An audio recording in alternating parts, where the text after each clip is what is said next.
नमस्कार दोस्तों, आप सभी का स्वागत है आपके अपने YouTube channel Ravi Shetty IQ GK पर। आज मैं आपके लिए भूगोल के टॉप 1000 प्लस क्वेश्चंस का पार्ट 1 वीडियो लेकर आया हूं। मैं आपको हर पार्ट में मोस्ट इंपॉर्टेंट भूगोल के क्वेश्चन करवा रहा हूं। फ्रेंड्स, ये क्वेश्चन इतने ज़्यादा इंपॉर्टेंट हैं, अगर आप किसी भी एग्जाम की तैयारी कर रहे हो, ये वीडियो और इसके सभी पार्ट आपके एग्जाम के लिए काफ़ी ज़्यादा इंपॉर्टेंट रहेंगे। तो चलिए शुरू करते हैं फर्स्ट क्वेश्चन से।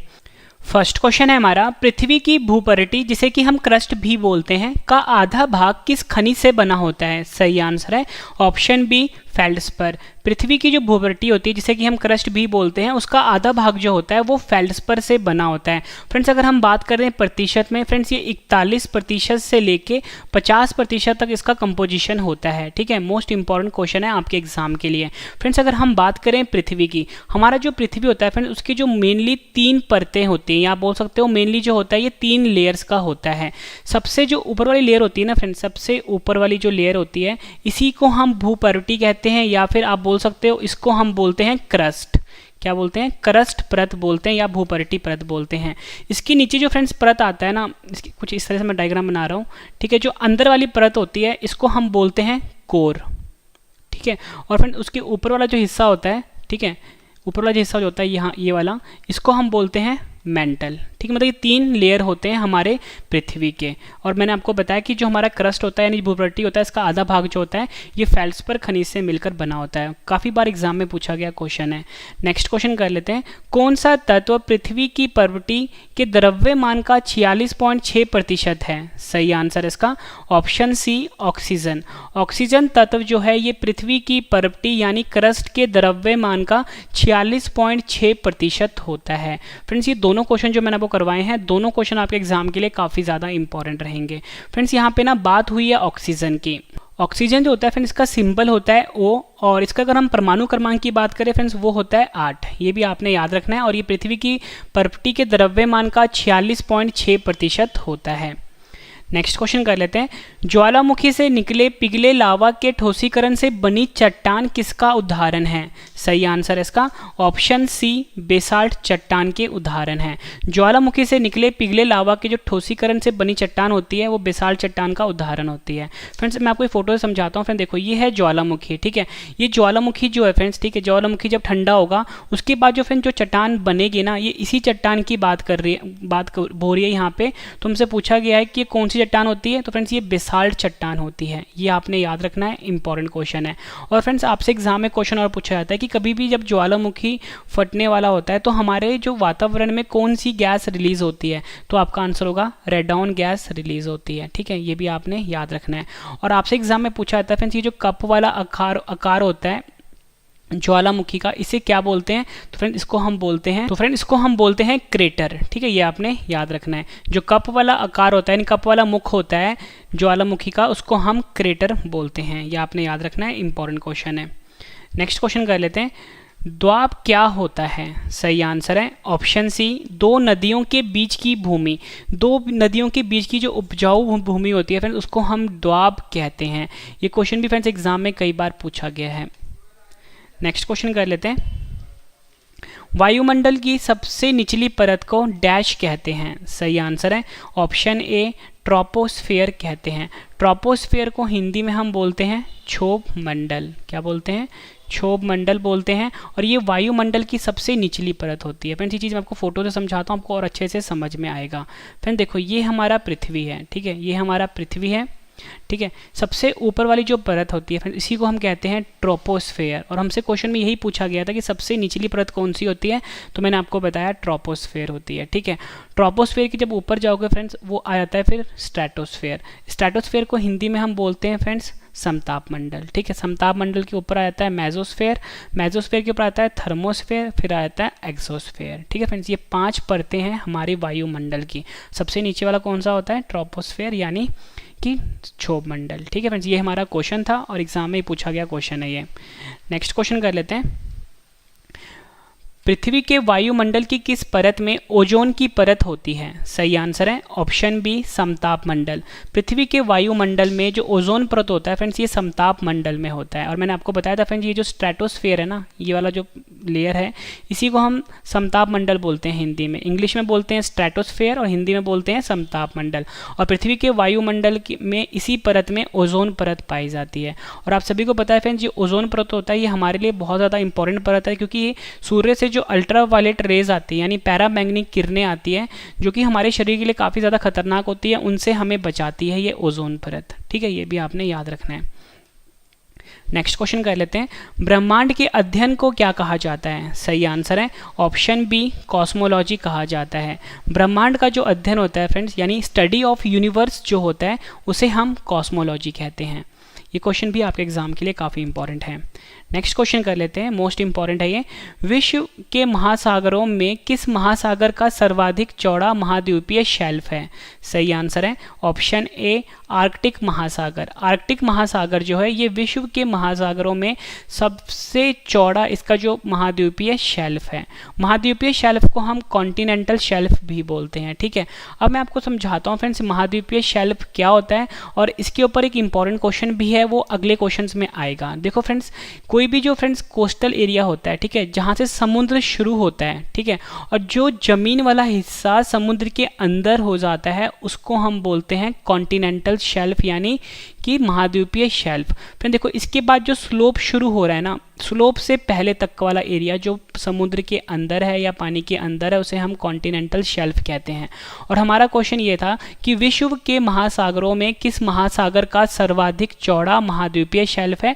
आपका आंसर होगा आर्कटिक महासागर का। ठीक है फ्रेंड्स, मोस्ट इंपॉर्टेंट क्वेश्चन है आपके एग्जाम के लिए। नेक्स्ट क्वेश्चन है हमारा, सूर्य के सबसे ऊपरी परत को क्या कहते हैं? सही आंसर है ऑप्शन ए कोरोना। सूर्य का जो सबसे ऊपरी परत होता है फ्रेंड्स, उसे हम कोरोना बोलते हैं। अब मैं आपको फ्रेंड्स ये फोटो में समझाता हूँ कि कोरोना वाली परत कौन सी होती है। फ्रेंड देखो, ये वाली जो परत है ना, इसे हम कोरोना नहीं बोलते। ठीक है, ये आपको फ्रेंड्स ये जो सामने रेज आती हुई दिख रही है, ठीक है, उसके ऊपर फ्रेंड्स एक परत बनती है जो कि इनविजिबल होती है, इसी परत को हम कोरोना कहते हैं। ठीक है, और ये सूर्य की सबसे ऊपरी परत होती है। आपसे एग्जाम में पूछा जाता है फ्रेंड, जो सूर्य होता है, इसमें मुख्यतः कौन सी गैस पाई जाती है? तो सबसे ज़्यादा गैस जो होती है फ्रेंड्स, इसमें हाइड्रोजन होती है। ठीक है, ये आपने याद रखना है, हाइड्रोजन होती है। और आपसे एग्जाम में पूछा जाता है कि सूर्य में जो एनर्जी यानी ऊर्जा पैदा होती है, वो किस अभिक्रिया द्वारा होती है? तो आपका आंसर होगा न्यूक्लियर फ्यूजन। यहाँ पे लिख देता हूँ, न्यूक्लियर फ्यूजन, जिसे हिंदी में हम बोलते हैं नाभिकीय संलयन। हिंदी में हम बोलते हैं नाभिकीय संलयन।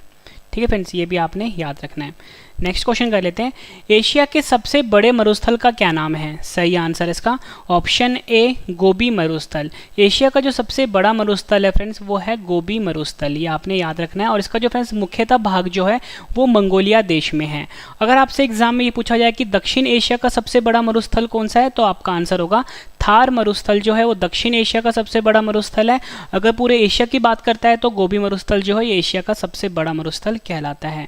मोस्ट इंपॉर्टेंट क्वेश्चन है ये। नेक्स्ट क्वेश्चन है हमारा, विश्व की सबसे लंबी भूमि सीमा किन दो देशों के बीच है? सही आंसर है ऑप्शन डी कनाडा और यूएसए। कनाडा और यूएसए के बीच में विश्व की सबसे लंबी भूमि सीमा है। इंपॉर्टेंट क्वेश्चन रहेगा आपके एग्जाम के लिए। फ्रेंड्स, ये चीज़ मैं आपको मैप से समझाता हूँ। फ्रेंड्स, ये मैंने आपके सामने वर्ल्ड का मैप बनाया हुआ है। ठीक है, अब यहाँ पे फ्रेंड्स आप ध्यान से समझना। देखो फ्रेंड्स, ये वाला जो मैप है ना, दूसरे कलर से समझाता हूँ। ये यहाँ से लेके ये पार्ट है अमेरिका का यानी यूएसए का, ये वाला पार्ट भी यूएसए का है। ठीक है, ये तो बात हो गई यूएसए की। अब मैं आपको बताता हूँ फ्रेंड्स, मैप में कनाडा कहाँ पे है। फ्रेंड्स देखो, ये जो वाला हिस्सा जो है पूरा का पूरा, ये है फ्रेंड्स कनाडा। ठीक है, तो आप ये देख सकते हो कि यूएसए और कनाडा के बीच में काफ़ी लंबी बाउंड्री है। ठीक है, तो यही हमारे क्वेश्चन का आंसर था कि कनाडा और यूएसए जो दो देश हैं, इनके बीच में सबसे लंबी भूमि सीमा है। बात हुई फ्रेंड्स यहाँ पे कनाडा की। कनाडा की राजधानी ओटावा है। अगर आपसे एग्जाम में पूछा जाए कि कनाडा और यूएसए की जो बाउंड्री है यानी सीमा है, इसकी लंबाई कितनी है, तो आपका आंसर होगा 8,891 किलोमीटर। ठीक है फ्रेंड्स, ये भी आपने याद रखना है, इंपॉर्टेंट क्वेश्चन है। नेक्स्ट क्वेश्चन कर लेते हैं, यदि कोई तारा सूर्य से बड़ा है किंतु उससे 2 गुना बड़ा नहीं है, तो वह एक डैश में परिवर्तित हो जाता है। सही आंसर है ऑप्शन बी पल्सर। यदि कोई तारा जो है सूर्य से बड़ा है किंतु उससे 2 गुना बड़ा नहीं है, तो वह एक पल्सर में परिवर्तित हो जाता है। पल्सर को फ्रेंड्स हम स्पिनिंग स्टार भी बोलते हैं। क्या बोलते हैं? इसे हम स्पिनिंग स्टार भी बोलते हैं। नेक्स्ट क्वेश्चन कर लेते हैं। तारामंडल सप्तऋषि को पश्चिमी निवासी किस नाम से जानते हैं? सही आंसर है ऑप्शन बी, बिग डिपर। तारामंडल जो सप्तऋषि है इसे पश्चिमी निवासी जो हैं वो बिग डिपर के नाम से जानते हैं। नेक्स्ट क्वेश्चन कर लेते हैं। सौरमंडल के बाहर सिरिस नामक चमकीले तारे को डैश भी कहते हैं। सही आंसर है ऑप्शन ए, डॉग स्टार। सौरमंडल के बाहर जो सिरिस नाम का चमकीला तारा होता है उसे डॉग स्टार के नाम से भी जानते हैं। फ्रेंड्स आपको क्वेश्चन का लेवल देख के पता लग गया होगा, सभी क्वेश्चन जो हैं एग्जाम ओरिएंटेड हैं। अगर आप किसी भी एग्जाम की तैयारी कर रहे हो, चाहे वो यूपीएससी है, पीसीएस है, स्टेट एग्जाम है, रेलवे एग्जाम है या डिफेंस एग्जाम है, सीडीएस, एनडीए, पटवारी, पुलिस या कोई भी स्टेट एग्जाम है, फ्रेंड्स सभी के लिए ये वीडियो काफ़ी ज़्यादा इंपॉर्टेंट है। उसके बाद जो मैं नेक्स्ट पार्ट लेकर आऊँगा वो भी आपके लिए काफ़ी इंपॉर्टेंट रहेगा। नेक्स्ट क्वेश्चन कर लेते हैं। सूर्य के सबसे बाहरी परत को क्या कहते हैं? फ्रेंड्स ये क्वेश्चन आपको ऊपर करवा चुका हूँ मैं। सही आंसर है option D, corona. Next question कर लेते हैं। सूर्य के चमकीले भाग को क्या कहते हैं? सही आंसर है ऑप्शन ए, फोटोस्फेयर। फोटोस्फेयर जिसे कि हम प्रकाश मंडल भी बोलते हैं, ये सूर्य के चमकीले भाग को कहा जाता है। ये क्वेश्चन भी एग्जाम में कई बार पूछा गया है। नेक्स्ट क्वेश्चन कर लेते हैं। विषुव जिसे कि हम इक्विनॉक्स भी बोलते हैं तब होता है जब सूर्य लंबवत डैश के ऊपर होता है। सही आंसर है इसका ऑप्शन सी, भूमध्य रेखा के। विषुव यानी इक्विनॉक्स तब होता है जब सूर्य जो होता है ये लंबवत होता है भूमध्य रेखा के। फ्रेंड्स आपको ये पता होना चाहिए कि जो भूमध्य रेखा होता है इसे हम इक्वेटर भी बोलते हैं। क्या बोलते हैं? इक्वेटर भी बोलते हैं और विषुवत रेखा के नाम से भी जानते हैं। नेक्स्ट क्वेश्चन कर लेते हैं। अंतरराष्ट्रीय तिथि रेखा डैश महासागर के बीच से होकर गुजरती है। सही आंसर है ऑप्शन बी, प्रशांत महासागर से होकर गुजरती है अंतरराष्ट्रीय तिथि रेखा जिसे कि हम इंटरनेशनल डेट लाइन भी बोलते हैं। फ्रेंड्स मैं आपको बता दूं इस वीडियो में आपको मोस्ट इंपॉर्टेंट 41 क्वेश्चन करवाने वाला हूं। जब आपकी 41 क्वेश्चन कंप्लीट हो जाएंगे सभी क्वेश्चन मैं आपको एक बार फिर से रिवीजन भी करवा दूंगा ताकि फ्रेंड्स आपको सभी के सभी क्वेश्चन इसी वीडियो में अच्छे से समझ में आ जाएं और याद भी हो जाएं। और लास्ट में मैंने आपके लिए 10 क्वेश्चन का टेस्ट रखा है। टेस्ट आप जरूर अटेम्प्ट करना क्योंकि टेस्ट ही आपको बेस्ट बनाता है। नेक्स्ट क्वेश्चन है हमारा, कौन सी रेखा भारत के लगभग आधे हिस्से से होकर गुजरती है? सही आंसर है इसका ऑप्शन ए, कर्क रेखा। कर्क रेखा जो होता है ये भारत के लगभग आधे हिस्से से होकर गुजरती है। फ्रेंड्स यहाँ पे ना बात हुई है कर्क रेखा की। कर्क रेखा को हम ट्रॉपिक ऑफ कैंसर भी बोलते हैं। क्या बोलते हैं? Tropic of Cancer. मैं आपको ये चीज़ मैप से समझाता हूँ और आपसे एग्जाम में क्वेश्चन और पूछा जाता है कर्क रेखा का कि इसकी जो अक्षांश नंबर होता है वो कितना होता है। तो फ्रेंड्स 23.5 जो है ये अक्षांश नंबर है कर्क रेखा का। आपसे एग्जाम में पूछा जाता है कि कर्क रेखा भारत के कितने राज्यों से होकर गुजरती है? तो फ्रेंड्स आपका आंसर होगा कर्क रेखा जो है ये भारत के 8 राज्यों से होकर गुजरती है। अब हम मैप से समझते हैं कि ये 8 राज्य कौन से हैं। मैप को मैं जूम करता हूँ, ठीक है फ्रेंड्स ये भारत का मैप है, ठीक है। और जो कर्क रेखा है ये भारत के बिल्कुल सेंटर से होकर गुजरती है कुछ इस प्रकार से, ठीक है, जैसे मैं ड्रॉ कर रहा हूँ आपके सामने, ठीक है, कुछ इस प्रकार से। सबसे पहले फ्रेंड्स ये निकलती है गुजरात से, ये गुजरात का मैप आ गया, ठीक है। गुजरात के बाद फ्रेंड्स आता है राजस्थान, ये पिंक वाला हिस्सा राजस्थान आ गया। राजस्थान के बाद फ्रेंड्स आ गया फिर मध्य प्रदेश, ठीक है, ये मध्य प्रदेश वाला हिस्सा आ गया। उसके बाद फ्रेंड्स आ गया फिर छत्तीसगढ़, ठीक है, ये छत्तीसगढ़ वाला हिस्सा भी आ गया। उसके बाद फ्रेंड्स फिर झारखंड आता है। झारखंड के बाद फ्रेंड्स फिर आएगा पश्चिम बंगाल। पश्चिम बंगाल के बाद आएगा फिर त्रिपुरा, फिर आएगा मिजोरम। मतलब फ्रेंड्स ये कुल मिला के 8 राज्यों से होकर गुजरती है कर्क रेखा, ये आपने याद रखना और मैंने आपको मैप से भी समझा दिया। नेक्स्ट क्वेश्चन कर लेते हैं। डैश पृथ्वी के सबसे ऊपरी कठोर सतह है? सही आंसर है इसका ऑप्शन बी, लिथोस्फेयर। लिथोस्फेयर जो होता है ये पृथ्वी के सबसे ऊपरी कठोर सतह को हम कहते हैं। नेक्स्ट क्वेश्चन कर लेते हैं। भारत में सबसे छोटा दिन कब होता है? फ्रेंड्स ये क्वेश्चन एग्जाम में 2 तरीके से पूछा जाता है, मैं आपको समझाता हूँ। पहले मैं आपको इसका आंसर बता देता हूँ। सही आंसर है ऑप्शन बी, 22 दिसंबर। भारत में जो सबसे छोटा दिन होता है फ्रेंड्स वो 22 दिसंबर में होता है, ठीक है। अब देखो फ्रेंड्स जो हमारा पृथ्वी होता है वो 2 गोलार्ध में बटा हुआ है, ठीक है। एक होता है ऊपर वाला होता है उत्तरी गोलार्ध, नीचे वाला जो होता है फ्रेंड्स इसे हम कहते हैं दक्षिणी गोलार्ध, ठीक है। और हमारा भारत फ्रेंड्स यहाँ पे है कुछ, ठीक है, कुछ इस जगह पे है। तो हमसे पूछा गया कि भारत में सबसे छोटा दिन कब होता है, आपका आंसर होगा 22 दिसंबर को होता है। अगर आपसे एग्जाम में पूछा जाए कि उत्तरी गोलार्ध में सबसे छोटा दिन कब होता है, तब भी आपका आंसर 22 दिसंबर ही होगा, क्योंकि भारत जो है ये उत्तरी गोलार्ध में स्थित है, ठीक है। दोनों क्वेश्चन एग्जाम में पूछे जाते हैं, दोनों क्वेश्चन का आंसर सेम रहेगा। अब नेक्स्ट क्वेश्चन कर लेते हैं, उत्तरी गोलार्ध में वर्ष का सबसे लंबा दिन कब होता है। सही आंसर है ऑप्शन ए 21 जून। 21 जून को उत्तरी गोलार्ध में वर्ष का सबसे लंबा दिन होता है। और मैंने आपको बताया उत्तरी गोलार्ध में ही भारत स्थित है। अगर आपसे एग्जाम में पूछ लें कि भारत में वर्ष का सबसे लंबा दिन कब होता है, तब भी आपका आंसर 21 जून ही होगा, ठीक है फ्रेंड। दोनों क्वेश्चन एग्जाम में पूछे जाते हैं। जितने भी क्वेश्चन मैं आपको इस टाइप के अभी करवा रहा हूँ, जैसे ऊपर मैंने आपको करवाया, ठीक है, कि भारत में सबसे छोटा दिन कब होता है, यानी उत्तरी मतलब कि उत्तरी गोलार्ध में सबसे छोटा दिन कब होता है, तो आपका आंसर 22 दिसंबर होगा, ठीक है।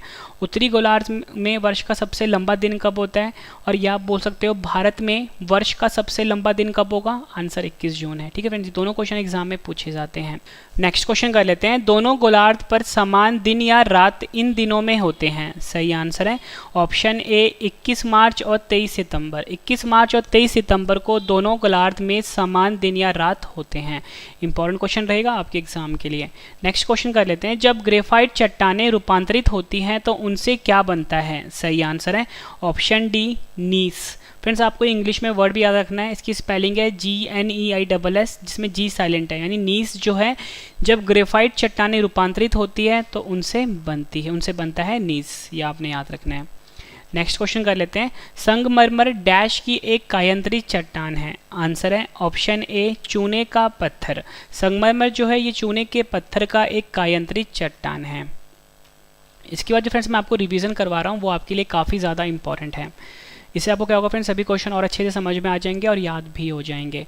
सुनामी नाम किसे दिया गया है। आंसर है इसका ऑप्शन डी समुद्र के नीचे की तरंग को सुनामी नाम दिया गया है। नेक्स्ट क्वेश्चन, पृथ्वी की परत की भीतर की हलचल के अध्ययन को क्या कहा जाता है। सही आंसर है ऑप्शन ए भूकंप विज्ञान कहा जाता है। पृथ्वी की परत की भीतर की हलचल को हम भूकंप विज्ञान कहते हैं, या बोल सकते हो सिस्मोलॉजी भी कहते हैं, ठीक है। Next question, ring of fire ज्वालामुखी पर्वतमाला सामान्यतः कहाँ पाई जाती है। आंसर है ऑप्शन बी प्रशांत महासागर में। प्रशांत महासागर में रिंग ऑफ फायर ज्वालामुखी पर्वतमाला सामान्य रूप से पाई जाती है।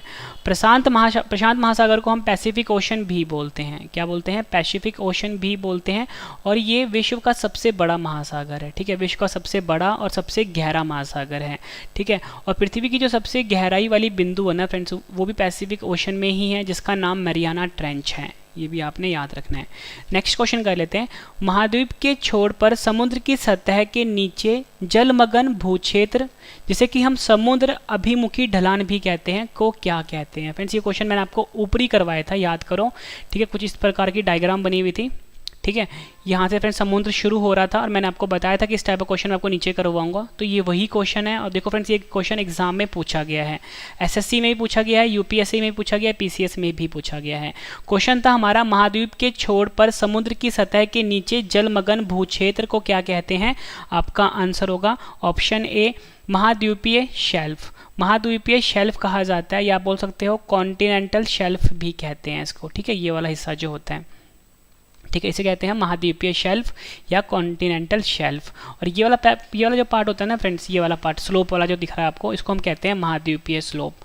ये भी आपने याद रखना है, इंपॉर्टेंट क्वेश्चन है। नेक्स्ट क्वेश्चन कर लेते हैं, एक ऐसा ज्वालामुखी जिसके फिर से फूटने की उम्मीद नहीं है, उसे डैश कहा जाता है।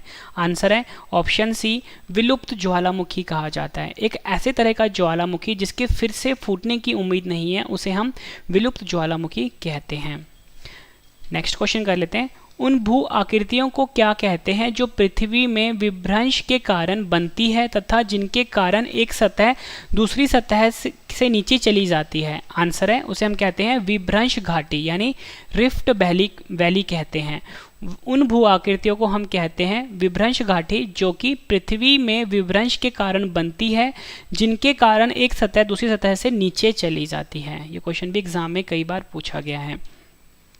नेक्स्ट क्वेश्चन कर लेते हैं, विश्व की सबसे गहरी समुद्री खाई कौन सी है? सही आंसर है ऑप्शन ए मरीना की खाई, जिसे कि हम मरियाना ट्रेंच भी बोलते हैं। ऊपरी मैंने आपको बताया था कि जो मरीना की खाई है यानी मरियाना ट्रेंच है, ये कहाँ पर स्थित है? ये प्रशांत महासागर में स्थित है। ठीक है, प्रशांत महासागर। ठीक है, और ये विश्व की सबसे गहरी समुद्री खाई है, ये भी आपने याद रखना है। नेक्स्ट क्वेश्चन कर लेते हैं, वायुमंडल की किस परत में ऊंचाई बढ़ने के साथ साथ तापमान में बिल्कुल कमी नहीं होती है? फ्रेंड्स, आप सभी को पता है कि जैसे जैसे आप ऊंचाई पे जाओगे तापमान कम होने लगता है, लेकिन क्वेश्चन हमारा क्या था कि वायुमंडल की किस परत में ऊंचाई बढ़ने के साथ साथ तापमान में बिल्कुल कमी नहीं होती है? आपका आंसर होगा ऑप्शन बी समताप मंडल। और समताप मंडल को हम स्ट्रेटोस्फेयर भी कहते हैं, स्ट्रेटोस्फेयर भी कहते हैं। नेक्स्ट क्वेश्चन कर लेते हैं, पृथ्वी के वायुमंडल की कौन सी परत जो इलेक्ट्रॉन्स और धनात्मक आयन के कुछ अंशों के मिश्रण से बना होता है? सही आंसर है ऑप्शन ए आयन मंडल। आयन मंडल पृथ्वी के वायुमंडल की वह परत है जो इलेक्ट्रॉन्स और धनात्मक आयन के कुछ अंशों के मिश्रण से बना होता है। नेक्स्ट क्वेश्चन कर लेते हैं, पथरीले रेगिस्तान में एक दिशा में लगातार चलने वाली हवाएं क्या बनाती हैं? आंसर है ऑप्शन बी यार डांग। पथरीले रेगिस्तानों में एक दिशा में लगातार चलने वाली जो हवाएं होती हैं वो यार डांग बनाती हैं। इंपॉर्टेंट क्वेश्चन रहेगा आपके एग्जाम के लिए। फ्रेंड्स, मैं आपको एक इंपॉर्टेंट इन्फॉर्मेशन दे देता हूं, अगर आपने ये सभी क्वेश्चन बाद में पढ़ने हैं तो मेरे वेबसाइट पे जाके आप पढ़ सकते हो, www.ravistudyIQGK.com मेरे वेबसाइट का नाम है। स्पेशल व्हाट्सएप ग्रुप है 7814339999, इसे भी आप ज्वाइन कर लीजिए। जो मेरा नया चैनल है current affairs by Ravi study IQ GK, इसे भी फ्रेंड्स आप शेयर एंड सब्सक्राइब कर दीजिए। ब्लॉगिंग चैनल है रवि XYZ ब्लॉग्स, इसे भी फ्रेंड्स आप शेयर कर दीजिए। टेलीग्राम, फेसबुक, इंस्टाग्राम पे फॉलो कर सकते हो, रवि स्टडी IQ GK नाम से है। तो चलिए अब नेक्स्ट क्वेश्चन स्टार्ट करते हैं। नेक्स्ट क्वेश्चन कर लेते हैं, समुद्र का जल वर्षा के जल की अपेक्षा अधिक लवण वाला होता है क्योंकि डैश। सही आंसर है ऑप्शन सी नदियां पृथ्वी से लवण बहा कर ले जाती हैं और समुद्र में डाल देती है। क्वेश्चन ये कह रहा है कि समुद्र का जल जो होता है ना, ये वर्षा की जल की अपेक्षा अधिक लवणीय होता है, यानी कि सॉल्टी होता है। तो क्यों होता है? आंसर होता है कि नदियां पृथ्वी से लवण बहा कर ले जाती हैं और समुद्र में डाल देती हैं। ठीक है, ये इसका आंसर हुआ। नेक्स्ट क्वेश्चन कर लेते हैं, ये भी मोस्ट इंपॉर्टेंट क्वेश्चन है ये, बारिश और हिमपात एक साथ होने की अवस्था को क्या कहते हैं? आंसर है ऑप्शन बी स्लीट कहा जाता है। बारिश और हिमपात एक साथ होने की अवस्था को स्लीट कहा जाता है। स्पेलिंग है SLEET। नेक्स्ट क्वेश्चन कर लेते हैं, हिंद महासागर की सबसे गहरी खाई कौन सी है? आंसर है ऑप्शन बी जावा खाई। जावा खाई जो है हिंद महासागर की सबसे गहरी खाई है। और मैंने आपको बताया था फ्रेंड्स, प्रशांत महासागर की सबसे गहरी खाई है उसका नाम मरियाना ट्रेंच है। ठीक है, वैसे ही हिंद महासागर की जो सबसे गहरी खाई है उसका नाम जावा खाई है। दोनों क्वेश्चन एग्जाम में पूछे गए हैं। नेक्स्ट क्वेश्चन, जिब्राल्टर जल डमरू मध्य किन दो को जोड़ता है? आंसर है ऑप्शन सी अटलांटिक महासागर और भूमध्य सागर। जिब्राल्टर जल डमरू मध्य जो है ये अटलांटिक महासागर को और भूमध्य सागर को आपस में जोड़ता है। नेक्स्ट क्वेश्चन, किसे सफ़ेद हाथियों का देश भी कहते हैं? आंसर है ऑप्शन सी थाईलैंड। थाईलैंड देश जो है इसे सफ़ेद हाथियों का देश भी कहते हैं। आखिरी क्वेश्चन कर रहे हैं हम इस वीडियो का, इसके बाद इन सभी क्वेश्चन का रिवीजन है और टेस्ट भी है। किस देश को नहरों का देश कहते हैं? आंसर है ऑप्शन ए पाकिस्तान। पाकिस्तान देश जो है इन देश को नहरों का देश भी कहा जाता है। इंपॉर्टेंट क्वेश्चन रहेगा आपके एग्जाम के लिए। फ्रेंड्स, मैंने आपको ये 41 क्वेश्चन करवाए। उम्मीद करता हूँ फ्रेंड्स आपको सभी क्वेश्चन अच्छे से समझ में आ गए होंगे और याद भी हो गए होंगे। अब इस वीडियो का सबसे बेहतरीन पार्ट है इन सभी क्वेश्चन का रिवीजन, और इसके बाद मैंने आपके 10 क्वेश्चन का टेस्ट रखा है। टेस्ट आप जरूर अटैम्प्ट करना क्योंकि टेस्ट ही आपको बेस्ट बनाता है। ठीक है, उससे पहले फ्रेंड्स मैं आपको इन्फॉर्मेशन दे देता हूँ बिल्कुल छोटी सी, कि मेरा जो नया चैनल है current affairs by Ravi study IQ GK, यहाँ पे डेली सुबह 4 बजे वीडियो आती है, डिटेल वाला PDF दिया जाता है, इसे भी आप सब्सक्राइब कर लीजिए। ब्लॉगिंग चैनल है रवि XYZ ब्लॉग, इसे भी फ्रेंड्स आप शेयर एंड सब्सक्राइब कर दीजिए। तो चलिए फ्रेंड्स स्टार्ट करते हैं रिवीजन फर्स्ट क्वेश्चन से। फर्स्ट क्वेश्चन है हमारा, पृथ्वी के भूपर्वती यानी क्रस्ट का आधा भाग किस खनिज से बना होता है? सही आंसर है फेल्ड्सपर। नेक्स्ट क्वेश्चन, कौन सा तत्व पृथ्वी की पर्वती यानी क्रस्ट के द्रव्यमान का 46.6% है? आंसर है ऑक्सीजन। नेक्स्ट क्वेश्चन है रिवीजन का, ज्वालामुखी से निकले पिघले लावा के ठोसीकरण से बनी चट्टान किसका उदाहरण है? आंसर है बेसाल्ट चट्टान। नेक्स्ट क्वेश्चन, द्वाब क्या होता है? सही आंसर है दो नदियों के बीच की भूमि। नेक्स्ट क्वेश्चन, वायुमंडल के सबसे निचली परत को डैश कहते हैं? आंसर है ट्रोपोस्फेयर कहते हैं। पृथ्वी के वायुमंडल की किस परत में ओजोन की परत होती है? आंसर है समताप मंडल। फ्रेंड्स, ये ट्रोपोस्फेयर जो है इसे हम क्षोभ मंडल भी कहते हैं, हिंदी में क्या बोलते हैं? क्षोभ मंडल। ठीक है, ये भी आपने याद रखना है। ब्रह्मांड के अध्ययन को क्या कहा जाता है? सही आंसर है कॉस्मोलॉजी। नेक्स्ट क्वेश्चन है, विश्व के महासागरों में किस महासागर का सर्वाधिक चौड़ा महाद्वीपीय शेल्फ है? आंसर है आर्कटिक महासागर। नेक्स्ट क्वेश्चन, सूर्य के सबसे ऊपरी परत को क्या कहते हैं? आंसर है कोरोना। नेक्स्ट क्वेश्चन, एशिया के सबसे बड़े मरुस्थल का क्या नाम है? आंसर है गोबी मरुस्थल। विश्व की सबसे लंबी भूमीय सीमा किन दो देशों के बीच है? आंसर है कनाडा और यूएसए। यदि कोई तारा सूर्य से बड़ा है किंतु उससे 2 गुना बड़ा नहीं है तो वह एक डैश में परिवर्तित हो जाता है? आंसर है पल्सर। तारामंडल सप्तऋषि को पश्चिमी निवासी किस नाम से जानते हैं? आंसर है बिग डिपर। नेक्स्ट क्वेश्चन, सौरमंडल के बाहर सिरियस नामक चमकीले तारे को डैश भी कहते हैं? आंसर है डॉग स्टार। सूर्य के सबसे बाहरी परत को क्या कहते हैं? आंसर है कोरोना कहते हैं। सूर्य के चमकीले भाग को क्या कहते हैं? आंसर है फोटोस्फेयर। फोटोस्फेयर को हम हिंदी में प्रकाश मंडल भी कहते हैं। विषुव, जिसे कि हम इक्विनॉक्स भी बोलते हैं, तब होता है जब सूर्य लंबवत डैश के ऊपर होता है? आंसर है भूमध्य रेखा के। नेक्स्ट क्वेश्चन, अंतर्राष्ट्रीय तिथि रेखा डैश महासागर के बीच से होकर गुजरती है? आंसर है प्रशांत महासागर। नेक्स्ट क्वेश्चन, कौन सी रेखा भारत के लगभग आधे हिस्से से होकर गुजरती है? आंसर है कर्क रेखा। नेक्स्ट क्वेश्चन है रिवीजन का, डैश पृथ्वी की सबसे ऊपरी कठोर सतह है? आंसर है लिथोस्फेयर। नेक्स्ट क्वेश्चन, भारत में सबसे छोटा दिन कब होता है? आंसर है 22 दिसंबर को। उत्तरी गोलार्ध में वर्ष का सबसे लंबा दिन कब होता है? आंसर है 21 जून को। दोनों गोलार्ध पर समान दिन और रात इन दिनों में होते हैं? आंसर है 21 मार्च और 23 सितंबर।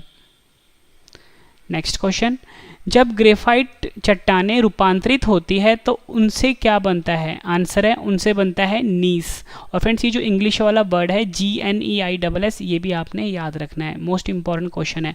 फ्रेंड्स, आपको क्वेश्चन का लेवल देख के पता लग गया होगा, सभी क्वेश्चन जो हैं एग्जाम ओरिएंटेड है। अगर आप किसी भी एग्जाम की तैयारी कर रहे हो, चाहे वो UPSC है, चाहे वो SSC है, PCS है, पटवारी है, पुलिस है, डिफेंस एग्जाम है, या किसी भी स्टेट एग्जाम की तैयारी कर रहे हो, फ्रेंड्स ये वीडियो आपके लिए काफ़ी ज़्यादा यूजफुल रहने वाला है। नेक्स्ट क्वेश्चन है हमारा, संगमरमर डैश की एक कायांतरित चट्टान है? आंसर है चूने का पत्थर। सुनामी नाम किसे दिया गया है? आंसर है समुद्र के नीचे की तरंग। फ्रेंड, जितने भी पार्ट में आपके लेकर आ रहा हूँ, चाहे ज्योग्राफी के लेके आ रहा हूँ, साइंस के लेके आ रहा हूँ, पॉलिटी के लेके आ रहा हूँ, सभी पार्ट आप जरूर कर लेना। फ्रेंड्स, जितने क्वेश्चन उसमें है ना फ्रेंड, एक एक क्वेश्चन आप रट के जाना, एग्जाम में ज़्यादातर क्वेश्चन आपको मिल जाएंगे। नेक्स्ट क्वेश्चन है हमारा, पृथ्वी की परत की भीतर की हलचल के अध्ययन को क्या कहा जाता है? आंसर है भूकंप विज्ञान कहा जाता है। रिंग ऑफ फायर ज्वालामुखी पर्वतमाला सामान्यतः कहाँ पाई जाती है? आंसर है प्रशांत महासागर। महाद्वीप के छोर पर समुद्र की सतह के नीचे जलमग्न भूक्षेत्र, जिसे कि हम समुद्र अभिमुखी ढलान कहते हैं, को क्या कहते हैं? आंसर है महाद्वीपीय शेल्फ कहते हैं। एक ऐसा ज्वालामुखी जिसके फिर से फूटने की उम्मीद नहीं है, उसे डैश कहा जाता है? आंसर है विलुप्त ज्वालामुखी कहा जाता है। उन भू आकृतियों को क्या कहते हैं जो पृथ्वी में विभ्रंश के कारण बनती हैं तथा जिनके कारण एक सतह दूसरी सतह के नीचे चली जाती है? आंसर है विभ्रंश घाटी, या बोल सकते हो रिफ्ट वैली भी कहते हैं। मोस्ट इंपॉर्टेंट क्वेश्चन है फ्रेंड्स ये। नेक्स्ट क्वेश्चन, विश्व की सबसे गहरी समुद्री खाई कौन सी है? आंसर है मरीना की खाई।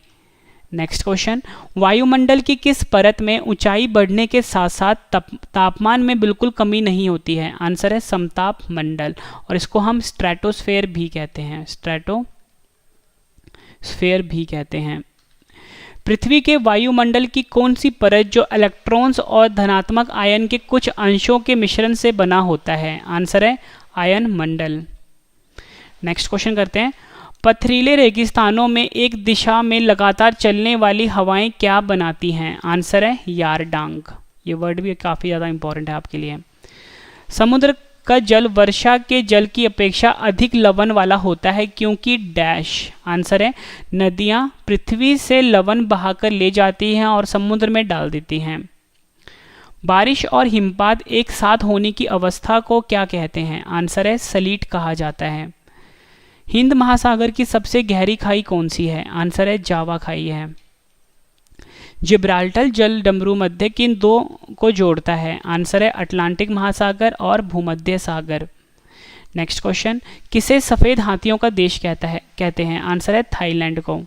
आखिरी क्वेश्चन कर रहे हैं इस वीडियो का, इसके बाद आपके लिए 10 क्वेश्चन का टेस्ट है जिसका आंसर आपने कमेंट करके देना है। किस देश को नहरों का देश कहते हैं? आंसर है पाकिस्तान को। फ्रेंड्स मैंने आपको ये 41 क्वेश्चन करवाए। उम्मीद करता हूँ फ्रेंड्स आपको सभी क्वेश्चन अच्छे से समझ में आ गए होंगे और याद भी हो गए होंगे इसी वीडियो में। और फ्रेंड्स इस वीडियो का सबसे बेहतरीन पार्ट था रिवीजन, वो मैंने कंप्लीट करवा दिया आपको। अब है टेस्ट। टेस्ट आपने जरूर अटैम्प्ट करना क्योंकि टेस्ट ही आपको बेस्ट बनाता है और अपना आंसर आपने कमेंट करके देना है। उससे पहले फ्रेंड्स मैं आपको बता दूं कि आप मेरे करंट अफेयर चैनल जो है current affairs by Ravi study IQ GK, इसे भी फ्रेंड्स आप ज्वाइन कर सकते हो। यहाँ पे डेली सुबह 4 बजे वीडियो आती है और डिटेल वाला PDF दिया जाता है, ठीक है। मेरा ब्लॉगिंग चैनल है रवि XYZ ब्लॉग, इसे भी फ्रेंड्स आप शेयर एंड सब्सक्राइब कर दीजिए। अगर आपने सभी क्वेश्चंस बाद में पढ़ने हैं तो मेरे वेबसाइट पे जाके पढ़ सकते हो। वेबसाइट है www.ravistudyIQgk.com। स्पेशल व्हाट्सएप ग्रुप है मेरा 7814339999, इससे भी आप ज्वाइन हो जाइए, ठीक है। टेलीग्राम, फेसबुक, इंस्टाग्राम पे फॉलो कर सकते हो, रवि स्टडी IQ GK नाम से है। तो चलिए फ्रेंड्स स्टार्ट करते हैं टेस्ट के लिए आपको ऑल दी बेस्ट। अपना आंसर आपने कमेंट करके देना है। वीडियो कैसी लगी ये भी आपने ज़रूर बताना है। तो चलिए स्टार्ट करते हैं। फर्स्ट क्वेश्चन है हमारा, पृथ्वी के भूवरटी यानी क्रस्ट का आधा भाग किस खनिज से बना होता है? 4 ऑप्शंस हैं आपके पास, आंसर आपने कमेंट करके बताना है। नेक्स्ट क्वेश्चन है टेस्ट का, कौन सा तत्व पृथ्वी की प्रॉपर्टी के द्रव्यमान का 46.6% है? 4 ऑप्शंस हैं आपके पास। नेक्स्ट क्वेश्चन, ज्वालामुखी से निकले पिघले लावा के ठोसीकरण से बनी चट्टान किसका उदाहरण है? 4 ऑप्शंस हैं आपके पास। नेक्स्ट क्वेश्चन है हमारा, दोआब क्या होता है? 4 ऑप्शंस हैं।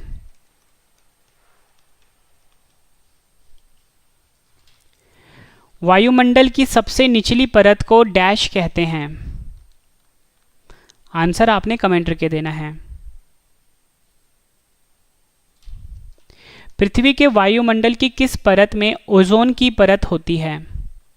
फ्रेंड्स अगर आपको ज़्यादा टाइम चाहिए आप वीडियो को पॉज करके टाइम ले सकते हो। नेक्स्ट क्वेश्चन करते हैं टेस्ट का, ब्रह्मांड के अध्ययन को क्या कहा जाता है?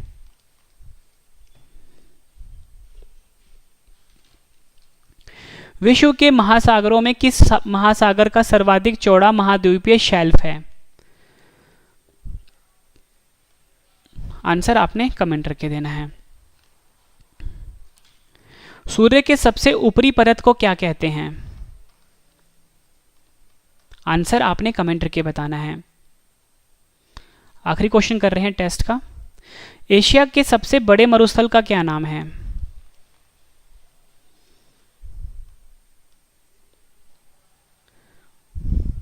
फ्रेंड्स मैंने आपको ये 41 क्वेश्चन करवाए बिल्कुल डिटेल में, उसके बाद मैंने आपको सभी क्वेश्चन का रिवीजन भी करवा दिया और लास्ट में मैंने आपके 10 क्वेश्चन का टेस्ट भी ले लिया। फ्रेंड्स ये सबसे बेहतरीन तरीका था जिस तरीके से मैंने आपको पढ़ाया। पहले मैंने आपको सभी क्वेश्चन करवाए हैं डिटेल में, उसके बाद सभी क्वेश्चन का मैंने आपको रिवीजन करवा दिया ताकि फ्रेंड्स आपको सभी क्वेश्चन इसी वीडियो में अच्छे से समझ में आ जाएँ और याद भी हो जाएँ। और लास्ट में 10 क्वेश्चन का मैंने आपसे टेस्ट भी ले लिया। फ्रेंड्स इससे बेहतरीन तरीका नहीं होता किसी भी चीज़ को पढ़ने का, समझने का और याद करने का, ठीक है फ्रेंड्स। वीडियो कंप्लीट हो चुकी है फ्रेंड्स। वीडियो अगर आपको पसंद आई है फ्रेंड्स वीडियो को लाइक जरूर करिएगा। और जितने भी पार्ट मैं आपके लेकर आ रहा हूँ, चाहे वो ज्योग्राफी के लेके आ रहा हूँ, साइंस के लेके आ रहा हूँ, पॉलिटी के लेके आ रहा हूँ, हिस्ट्री के लेके आ रहा हूँ, मतलब जीके के जितने भी पार्ट मैं लेकर आ रहा हूँ, मैथ्स करवा रहा हूँ मैं आपको, रीजनिंग करवा रहा हूँ फ्रेंड्स, करंट अफेयर्स पढ़ा रहा हूँ फ्रेंड्स, एक एक वीडियो जो है ना आपके लिए, उसमें सभी क्वेश्चन हम सिलेक्टेड लेकर आते हैं। मतलब एक एक क्वेश्चन आपके लिए एग्जाम के लिए काफ़ी ज़्यादा इंपॉर्टेंट रहेंगे फ्रेंड्स। अगर आपको सभी क्वेश्चन जो होते हैं अगर बाद में पढ़ना है, तो हमारा कोई भी जो कोर्स है फ्रेंड्स, वो बिल्कुल मतलब कहने के लिए बिल्कुल फ्री है वो, मतलब कोई भी उसमें चार्जेस नहीं लगते, कोई भी इसमें हिडन चार्जेस नहीं है, ठीक है, सब कुछ कंप्लीटली फ्री है। अगर आपको सभी क्वेश्चन बाद में पढ़ने हैं तो वेबसाइट पर जाके भी पढ़ सकते हो, www.ravistudyIQGK.com वेबसाइट का नाम है, ठीक है। स्पेशल मेरा व्हाट्सएप ग्रुप है 7814339999, इसे भी ज्वाइन कर लीजिए, यहाँ पे आपको वीडियो की नोटिफिकेशन मिलती रहेगी फ्रेंड्स। मेरा एक नया चैनल है, करंट अफेयर का चैनल है, current affairs by Ravi study IQ GK, इसे भी आप ज्वाइन कर लीजिए। और मेरा ब्लॉगिंग चैनल है रवि XYZ ब्लॉग्स, इसे भी फ्रेंड्स आप ज्वाइन कर लीजिए। टेलीग्राम, फेसबुक, इंस्टाग्राम पे फॉलो कर सकते हो, रवि स्टडी IQ GK नाम से है। तो फ्रेंड्स अब हम मिलते हैं नेक्स्ट वीडियो में। Thank you and wish you all the best.